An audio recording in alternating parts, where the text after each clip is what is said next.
The overall decrease in life expectancy has been driven by an increase in mortality among the working age group of 24 to 65-year-olds, says Stephen Wolf, who co-authored the report.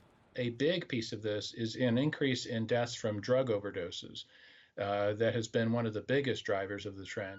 According to the Centers for Disease Control and Prevention, on average, 130 Americans died every day from an opioid overdose in 2017. However, this is not the only ill that cut American lives short. There's been increases in death rates in that same age group for alcoholism, for suicides, for dozens of organ system diseases. And I'm referring to things like diabetes and lung disease and heart disease. That has also increased in this same age group. Altogether, we counted 35 causes of death. John Hager of the National Institute on Aging says this is unprecedented. Demographers have their hair on fire. This is a big deal. We haven't seen something like a decline in life expectancy in this country since the early years of the AIDS epidemic, and before that in the great years of the international flu epidemic after World War I.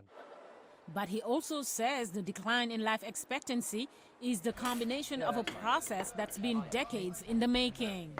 This has been going on for a long time. The U.S. has been falling behind other countries in mortality improvements in these very direct and visible measures of health status for decades. It's important to treat the symptoms as well as the underlying cause of health problems, says Wolf. In addition to developing policies for drug addiction and for alcoholism and for suicides, we need to step back and ask ourselves, what is it about living conditions in America that's driving people to these behaviors? Why do they have so much pain that they're turning to painkillers? What is responsible for the desperation that's leading to suicides? Why is their diabetes so poorly controlled? Something echoed by John Hager.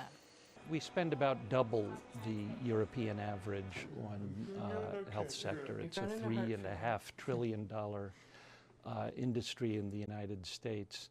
No other country comes close. Where we're really falling down is in preventive care and all the things people should be doing: physical activity, a good diet, attending to health problems early. The study was published in the Journal of the American Medical Association. Mariama Diallo, VOA News, Washington.